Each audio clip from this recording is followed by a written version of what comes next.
जय जय रामकृष्ण हरी सुप्रभात। गजर कीर्तनाचा सोहळा आनंदाचा को पावड बाय गोपुरम कुंकू आणि हळदी पावडर। आजच्या भागात मी दीप्ती भागवत तुम्हा सगळ्यांचं भक्तिपूर्वक स्वागत करते। ब्रह्मानंदम परम सुखदम केवलम ज्ञानमूर्तिम द्वंद्वातीतम गगन सदृशम तत्वमस्याधिलक्षम एकम नित्यम विमलमचलम सर्वधी साक्षीभूतम भावातीतम त्रिगुणरहितम सद्गुरुं तम नमामि। गुरुर्ब्रह्मा गुरुर्विष्णू गुरुर्देवो महेश्वरा गुरु साक्षात परब्रह्म तस्मै श्री गुरुवे नमः। हे सगळं म्हणण्यामागचं कारण आपल्या कार्यक्रमाच्या मंचावरून सध्या आपण दत्त भक्ती जागवतो आहोत। बघा ना, म्हणजे दत्त स्वरूप जर आपण आपल्या डोळ्यांसमोर आणलं तर कमंडलू किंवा जपमाळ हे जे दत्तात्रेयांच्या हातात आहे ते नेमकं काय, तर ते हे ब्रह्मदेवांचं प्रतीक आहे। यानंतर शंख चक्र हे भगवान श्री विष्णूंचं प्रतीक आहे। डमरू त्रिशूळ हे भगवान शिवशंकरांचं प्रतीक आहे। यासोबतच दत्तात्रेय भगवंत यांच्याबरोबर झोळी आहे जी भिक्षेसाठी आहे। दत्तगुरूंकडे जर आपण काही भिक्षा मागायची असेल तर ती भिक्षा कसली मागावी, त्यांना हेच सांगावं, त्यांच्याकडे हेच मागावं की आमच्यातला अहंकार समूळ नष्ट करा आणि तुमची कृपा आम्हा सगळ्यांवरती सदैव राहू द्या। अवधूत चिंतन श्री गुरुदेव दत्त। आता मात्र कथेच्या आजच्या भागाला सुरुवात करूया। कथेचं शीर्षक आहे श्री दत्त अवतार महिमा कथा आणि ही कथा आपल्या समोर प्रस्तुत करणाऱ्या कथाकार आहेत हरिभक्तीपरायण सौ गीतांजलीताई झेंडे। पुंडलीकवरधरी विठ्ठल श्री ज्ञानदेव तुकाराम पंढरीनाथ भगवान की जय। माऊली ज्ञानेश्वर महाराज की जय। जगद्गुरु संत तुकाराम महाराज की जय। अवधूत चिंतन श्री गुरुदेव दत्त स्वामी समर्थ महाराज की जय। गुरुर्ब्रह्मा गुरुर्विष्णू गुरुर्देव महेश्वरः गुरुर्साक्षात् परब्रह्म तस्मै श्री गुरवे नमः। दत्तात्रेय भगवान की जय। अखिल कोटी ब्रह्मांड नायक ब्रह्मा विष्णू आणि महेश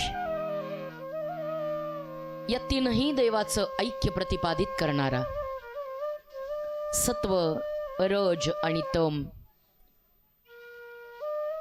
या तीनही गुणांना आपल्यामध्ये सामावून घेणारा असा या विश्वातला एकमेव अवतार म्हणजे भगवान दत्तात्रेय।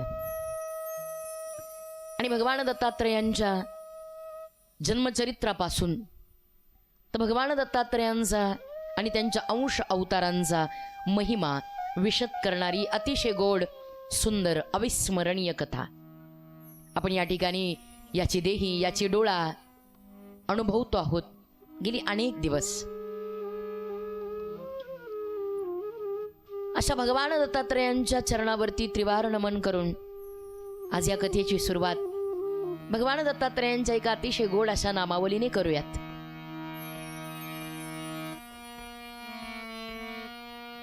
माऊली स्वामी राज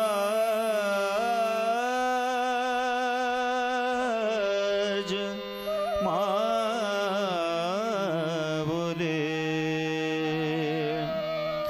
स्वामी राज माऊली माझे योगी राज माऊली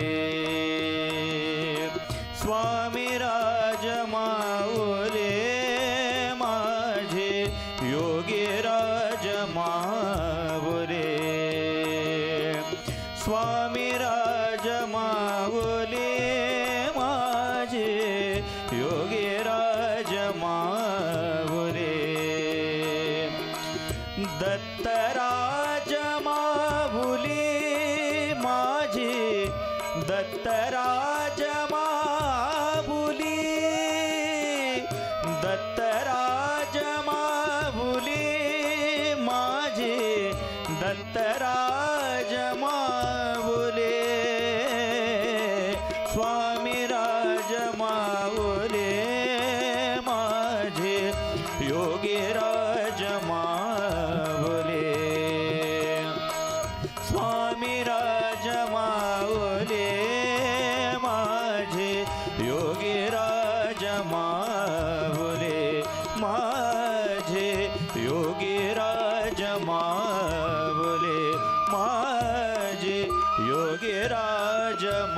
माऊली अवधूत चिंतन श्री गुरुदेव दत्त. गुरुर्ब्रह्मा गुरुर्विष्णू गुरुर्देव महेश्वरा गुरुर्साक्षात् परब्रह्म तस्मै श्री गुरवे नमः. जीवनामध्ये एक सगळ्यात जबाबदाऱ्या पार पाडून आता टेंबेस्वामी महाराज अनेक अनेक धामांच्या तीर्थयात्रा करतायत. त्या अनेक धामांच्या तीर्थयात्रा करत असताना अनेक पद्धतीचे लोक त्यांच्या पुढे येत होते.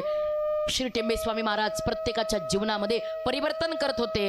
एक लक्षात ठेवा, परिवर्तन करण्याचं सामर्थ्य हे फक्त सद्गुरूच्या अंगी असतं. आणि म्हणून सद्गुरूला शरण जाणं जीवनामध्ये आपल्या परिवर्तनाला आकार देणं आहे.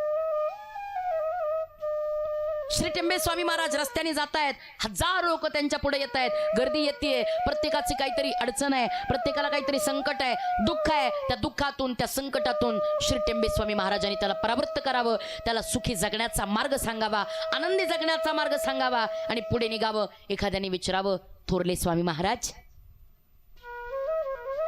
आम्ही सात्विक कसे बनवू, आमच्यामध्ये चांगले गुण कसे येतील, आम्ही चांगले झालोय हे समजण्याची खूण काय असेल. आणि त्यावेळेला या थोरल्या स्वामींनी त्या प्रत्येक लेकराला आणि उपदेश करताना सांगावं, बाबा रे तू सात्विक झालाय हे कळण्याची सगळ्यात मोठी खूण आहे. जो सद्गुरु निष्ठेमधून तसूबर सुद्धा बाजूला होत नाही, जो वज्रासारखा अभेद्य आणि ज्याच्याकडे वज्रासारखी कणखरता आहे, आम्ही जिथे जातो तिथे त्याचं कल्याण करतो. एक लक्षात ठेवा, जो अतिथीचा सत्कार करतो, जो गो मातेची सेवा करतो, जो आई वडिलांची सेवा करतो, ज्याला कथेची, कीर्तनाची, भजनाची आवड आहे, ज्याचं बोलणं गोड आहे, ज्याला दुसऱ्याचं नुकसान व्हावं असं कधीच वाटत नाही. एखादी स्त्री, जी स्त्री संसारात आहे, संसारात राहून ती सासूमध्ये आई पाहतीये, त्या सासूची आई म्हणून सेवा करते, सासऱ्यामध्ये बाप पाहतीये, त्या सासऱ्याची बाप म्हणून सेवा करते, सगळ्यांवरती समसमान प्रेम करते, पतीवरती प्रेम करते, मुलांवरती चांगले संस्कार करते आणि मुलांमध्ये धर्माविषयी जागरूकता निर्माण करते. इत्यादी गुण आपल्यात आले आणि आपली वृत्ती भगवंताच्या दर्शनाकरता आता तदाकार झाली. त्यावेळेला असं समजायचं आपण सात्विक झालो. हे सात्विक होण्याची लक्षणं आहेत. आता तुम्ही इथं नाही, थोड्या वेळाने कथा संपल्यावर विचार करा की तुमच्यात हे गुण आहेत का आणि तुम्ही सात्विक आहात का. आणि जर हे गुण नसतील तर आपण आणि आपली तुलना मग त्यांच्याशीच. त्याच्यामुळे गुण आपल्या अंगी यावेत. श्री टेंबेस्वामी महाराजांनी या प्रत्येकाला या गुणाचं दान करावं, प्रत्येकावरती कृपा करावी. आणि असं करत असताना श्री स्वामी महाराज तीर्थाटन करत असताना त्या ठिकाणी त्यांचं वास्तव्य झालेलं आहे श्री बद्रीनाथ धाम. आपल्या हिंदूंचं एक अतिशय पवित्र असं तीर्थक्षेत्र आहे. 4 धामातलं एक धाम आहे श्री बद्रीनाथ. आणि त्या बद्रीनाथाकडे श्री थोरले स्वामी महाराज गेलेले आहेत. बद्रीनाथाचं दर्शन घेतलंय, बद्रीनारायणाला नमस्कार केलेला आहे आणि त्या बद्रीनारायणाला नमस्कार करून स्वामी महाराज बाहेर आलेले आहेत. बाहेर अनेक जथ्थे आहेत भक्तांचे, तीर्थयात्रे करू आहेत. सगळीकडे पाहिलं स्वामी महाराजांनी, कुठंच जागा नाही. बरं ते ठिकाण म्हणजे इथं जशी गरमी होती तशी तिथं गरमी होत नाही. यातलं कोणी जर बद्रीनाथाला गेलं असेल, एकदा जो जाएगा बद्री वो कभी नहीं आएगा उदरी असं आपल्यात म्हणलं जातं. बद्रीनाथाला जायचं एकदाच जायचं. आणि एक लक्षात ठेवा, तिकडे जाण्याकरता तुम्हाला तरुणपणा लागत नाही. ज्याला 4 धाम करायचे त्याने आयुष्याच्या उत्तर काळामध्ये 4 धामांची यात्रा करावी आणि ती पायी करावी. संसारात टिवटिव करायला थांबायचंच नाही.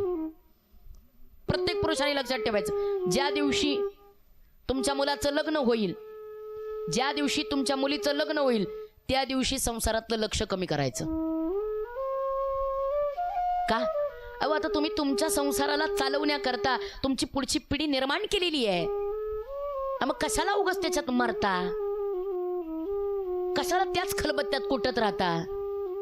झालं, तो खलबत्ता सोडून द्यायचा, ते कुठनं सोडून द्यायचं, लक्ष घालणं सोडून द्यायचं, आणि आता घरातलं लक्ष सोडून ते लक्ष भगवंताकडे लावायचं. म्हणून ह्या ज्या तीर्थयात्रा आहेत, गंगोत्री, यमुनोत्री, श्री बद्रीनाथ, श्री केदारनाथ, याच्या यात्रा आहेत ना, या हिमालयातल्या यात्रा अर्थात वृद्धाप काळात करायच्या. का?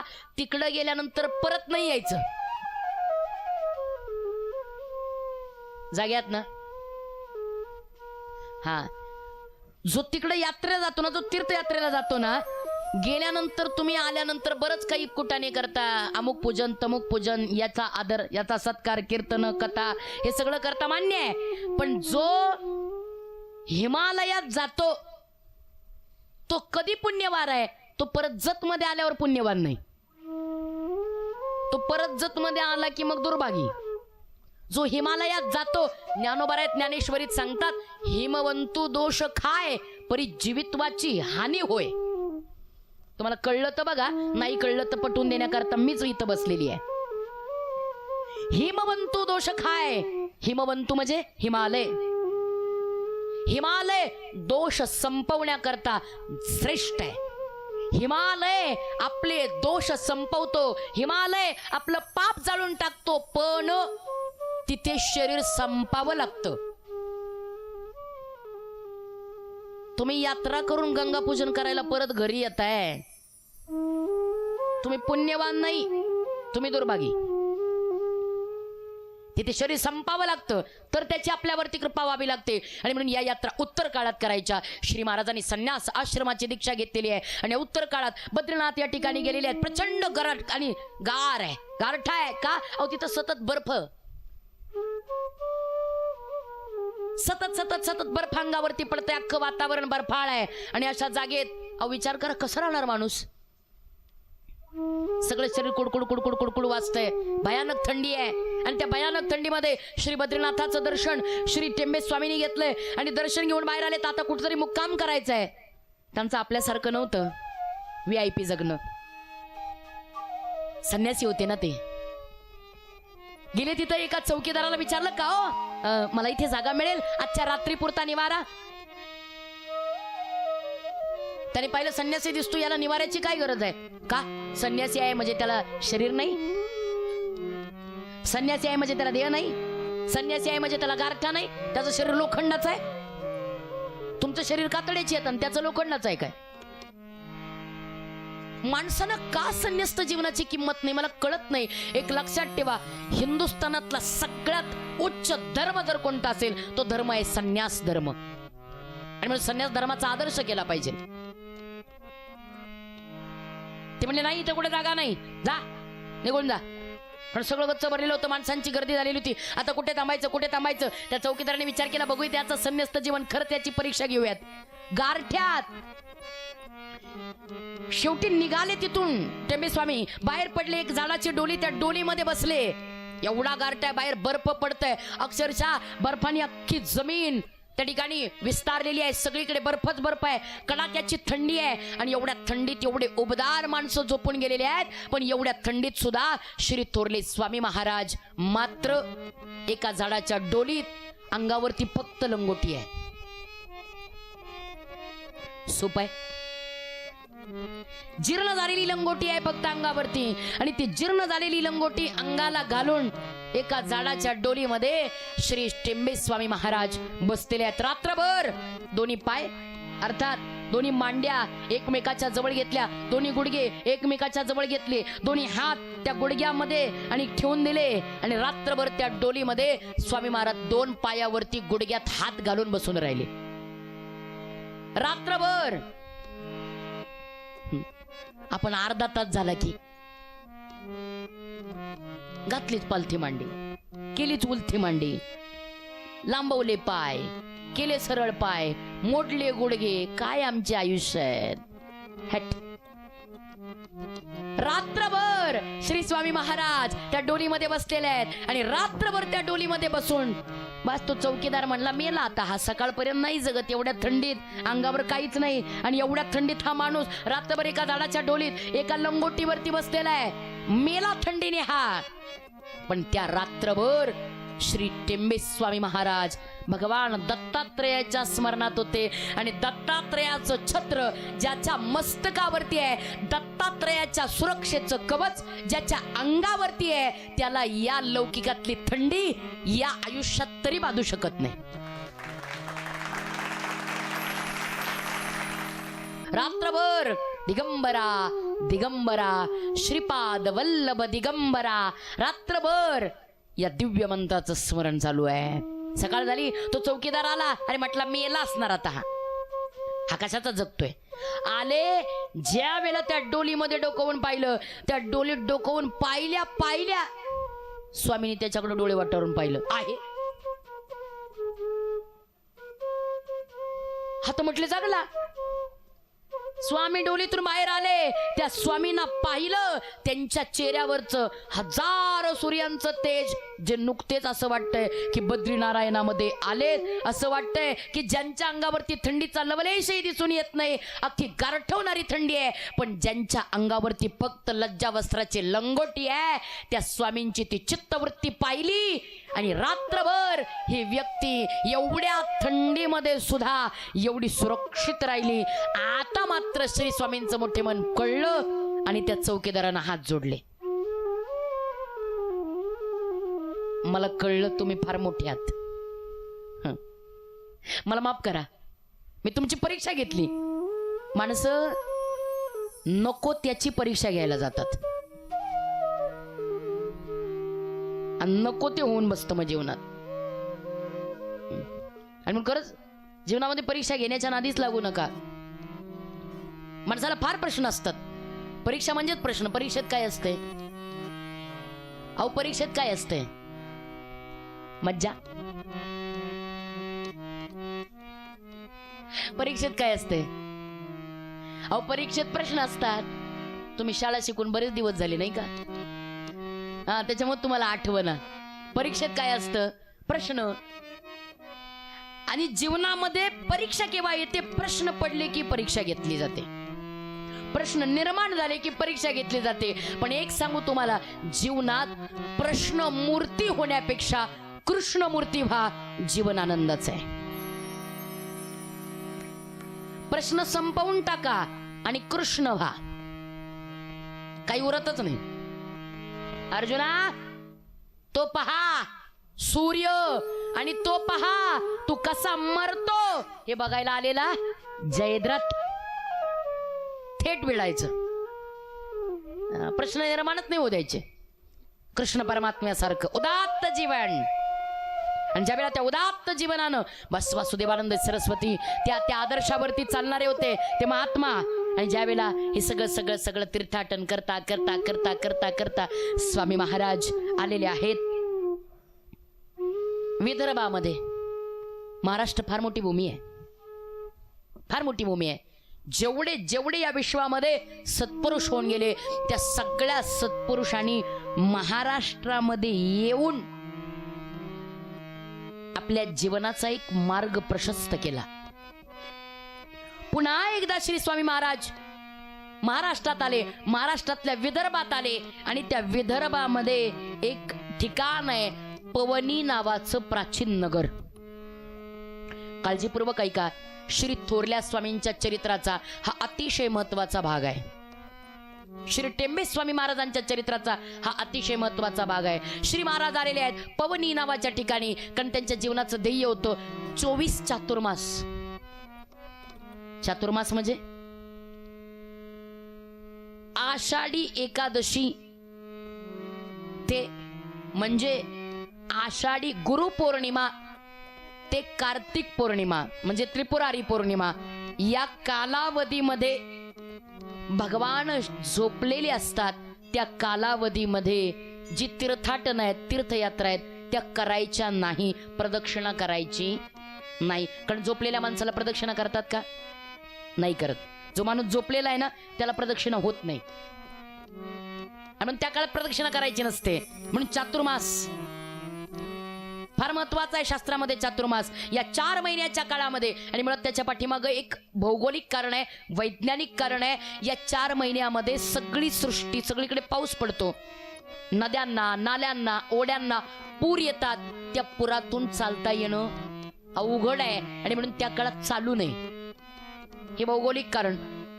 वैज्ञानिक कारण, हा जो काळ आहे, हा काळ खरं तर पावसाचा काळ खरं तर धोकादायक असतो. कधीतरी विजांचा कडकडाट होतो.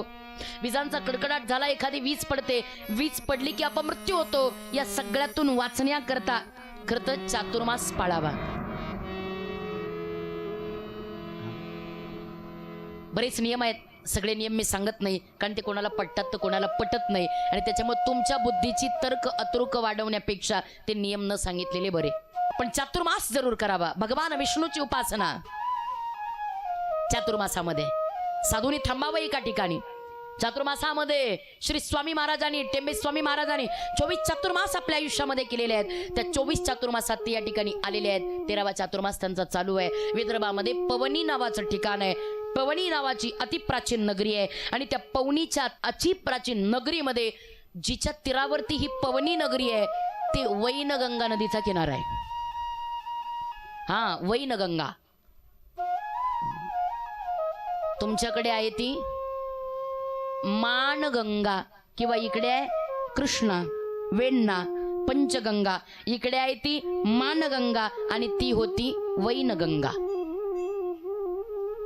तर वैनगंगेच्या तीरावरती श्री स्वामी महाराज आलेले आहेत. प्रसन्न वाटलं. वातावरण पाहिलं, अतिशय सुंदर असा हिरवागार निसर्ग आहे.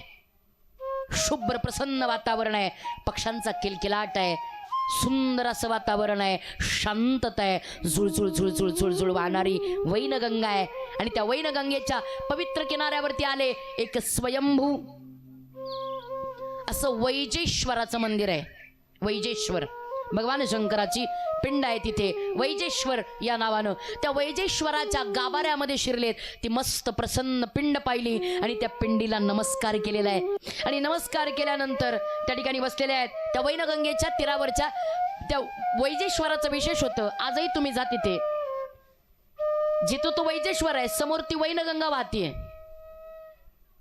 त्या पाण्याचं विशेष आहे, त्या वैजेश्वरावरती वाहिलेलं बेलपान, ते बेलपान उचलायचं, आणि ते उचलून समोरची ती वाहणारी वैनगंगा आहे, ती वैनगंगा, त्या वैनगंगेत ते बेलपान सोडायचं. आता मला सांगा, तुम्ही जर कोणी प्रयोग केला असेल, बेलपान वाहतं का बुडतं?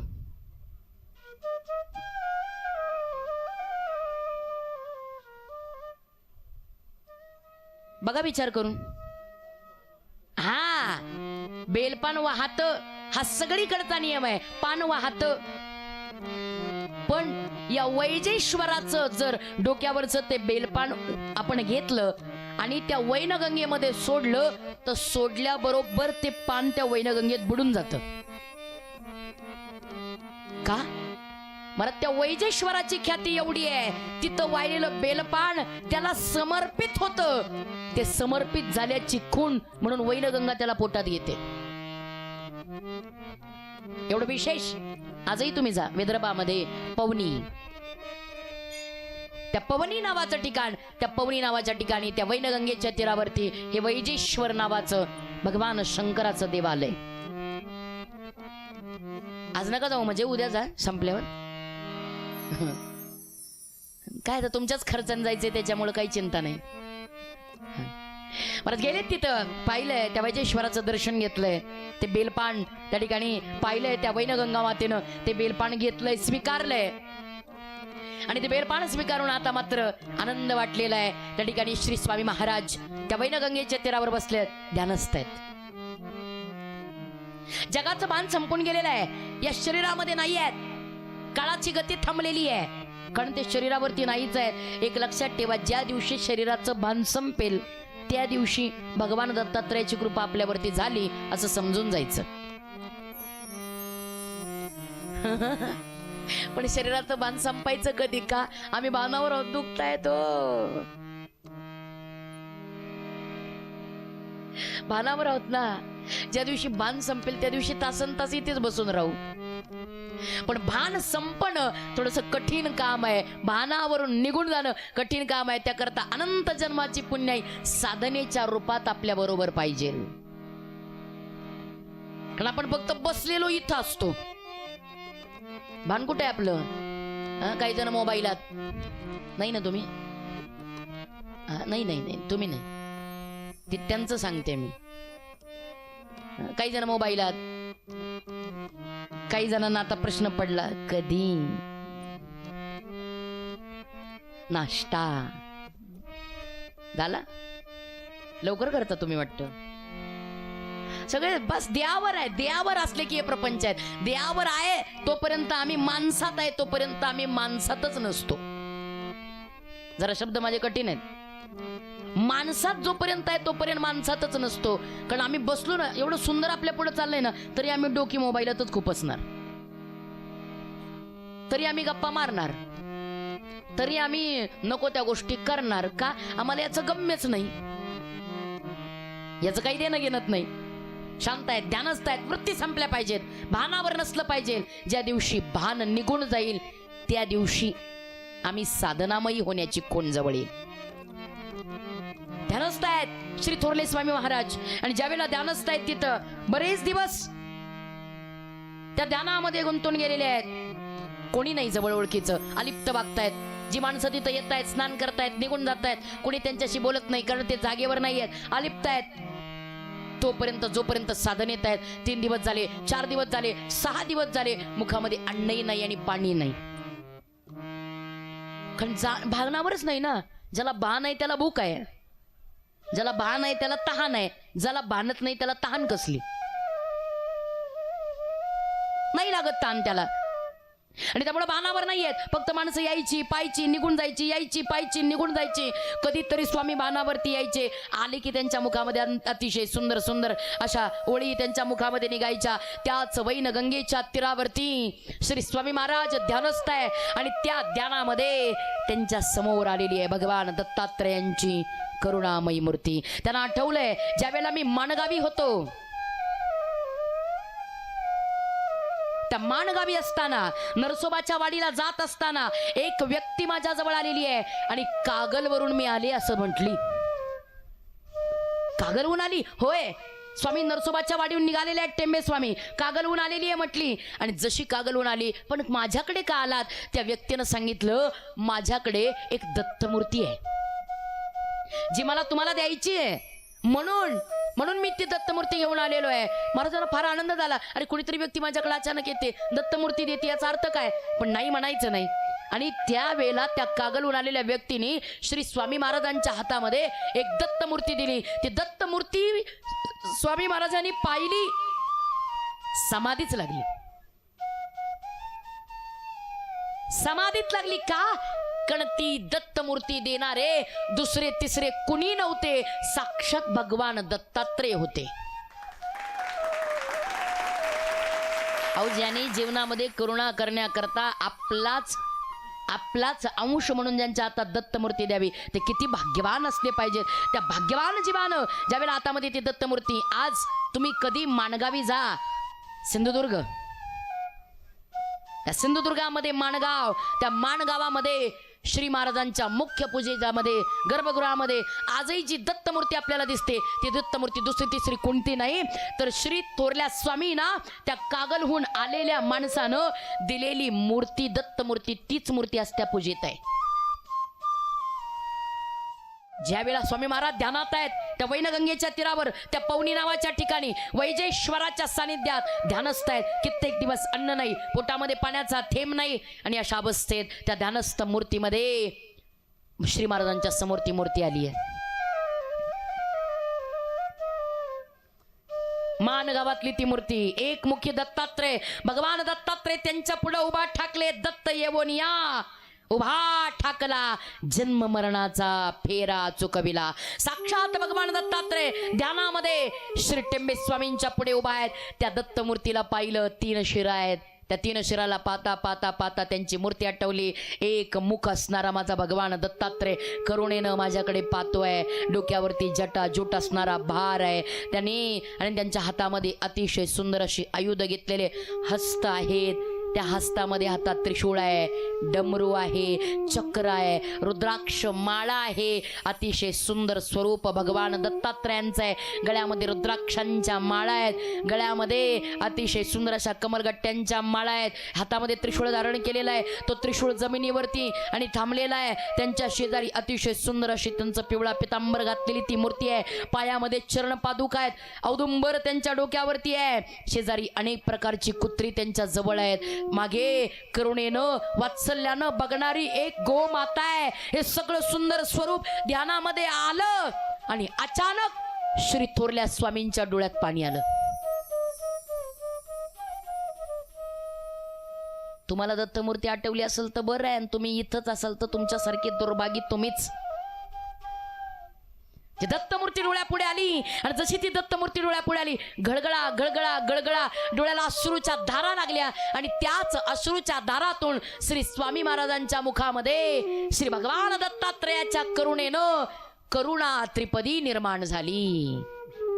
कधीतरी ऐका, भगवान दत्तात्रयांवरती श्री तेंबे स्वामींनी किती प्रेम करावं, त्या प्रेमाकरता निर्माण झालेली करुणाप्रती आज भक्तांच्या जीवनाचं सार, भक्तांचा श्वास म्हणजे करुणा त्रिपदी आहे. भक्तांना शांत करण्याकरता, श्री भगवान दत्तात्रयाला शांत करण्याकरता, ध्यानस्थ जीवन जगण्याकरता श्री टेंबे स्वामींच्या मुखामध्ये या ओळी निर्माण झाल्या. करुणा त्रिपदी. शांत हो श्री गुरुदत्ता मम चित्ते शमवे माथा. शांत हो श्री गुरुदत्ता मम चित्ते शमवे आता. तू केवळ माता जनिता सर्वता तू हित करता. तू केवळ माता जनिता सर्वता तू हित करता.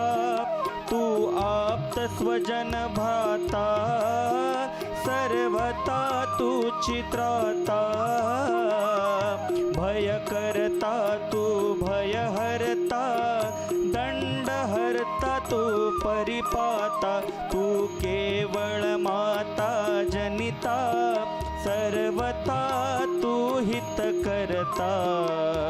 शांत हो गुरुदत्ता मम चित्ता शमवे आता.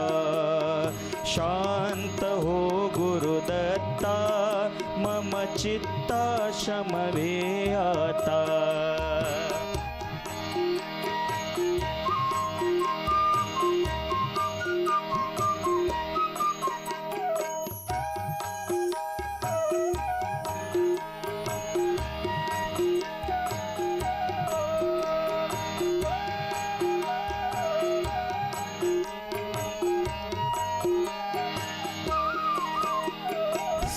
कुटुंब सह परिवार दास आम्ही हे घरदार. तव पदी अर्पु असार संसार हित हा भार. परिहरिसी करुणा सिंधो तू दीनानाथ सुबंधो. आम्हा अघलेशन बादो वासुदेव प्रार्थित दत्ता. शांत हो गुरुदत्ता मम चित्ता शमवे आता. मम चित्ता शमवे आता. मम चित्ता शमवे आता. वा, मुखामध्ये शब्द येत आहेत करुणा त्रिपदीच्या ओळी गैवरलेल्या, आणि त्या गैवरलेल्या डोळ्याने अतिशय सुंदर अशी करुणा त्रिपदी श्री महाराजांनी आपोआप त्यांना स्त्रवली, आपोआप त्यांच्या मुखामध्ये आले. आणि त्या करुणा त्रिपदीचे स्वर येता जाता लोकांच्या कानावरती पडतायत. अतिशय आनंद वाटतोय जीवाला, अतिशय आनंद वाटतोय. कित्येक दिवस झाले मुखामध्ये अन्न नाही दादा, पाणी नाही, आणि अशा अवस्थेमध्ये त्या वैनगंगेच्या तीरावर आहेत, कोणी विचारत नाही. अलिप्तपणे सगळेजण वागतायत, ओळख नाही, काही नाही, काही नाही. आता ज्या माणसाशी आपली ओळखच नाही त्या माणसाला कधी आपण म्हणू जेवायला या?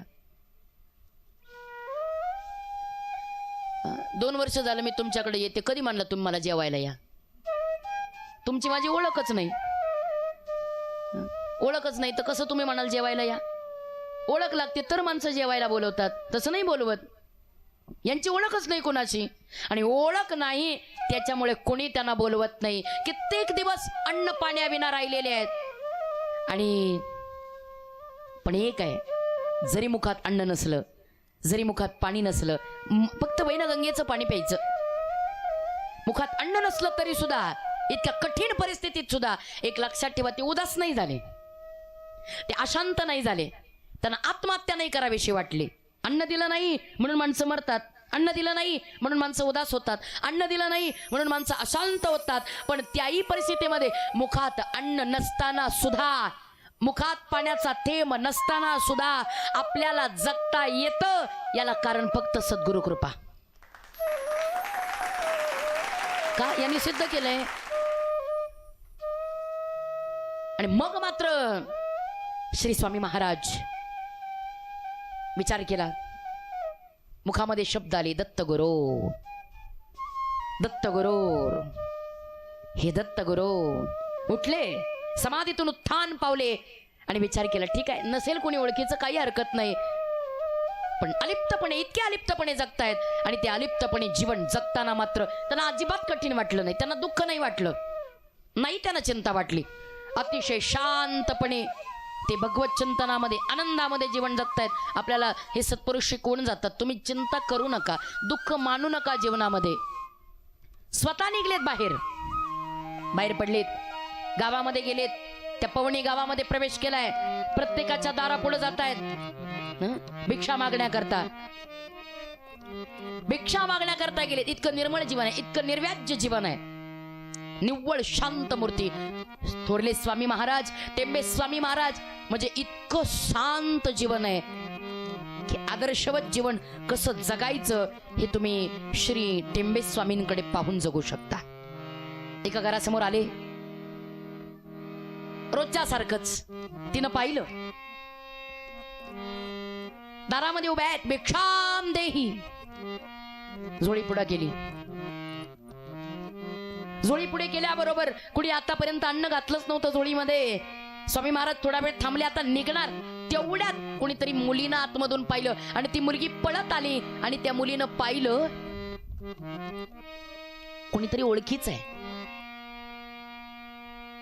बाहेर आल्याबरोबर लक्षात आलं, अय्या स्वामी तुम्ही इथे. आता ती मुलगी जी होती ती या घरातली मुलगी होती, नांदायला बाहेर गेलेली होती. आणि जी मुलगी नांदायला गेलेली आहे ती मुलगी माहेरी आली की तिच्यासारखा आनंद जगात कोणाला नाही. आणि म्हणून माहेर ही संकल्पना अतिशय सुंदर आहे. प्रत्येक स्त्रीच्या हक्काचं, प्रत्येक स्त्रीच्या विसाव्याचं, प्रत्येक स्त्रीच्या खळखळून हसण्याचं, प्रत्येक स्त्रीच्या मुक्त जगण्याचं ठिकाण जर कोणतं असेल तर त्याचं नाव आहे माहेर. आणि त्यामुळे सगळ्यांना माहेर आहे, साधू संतांना माहेर.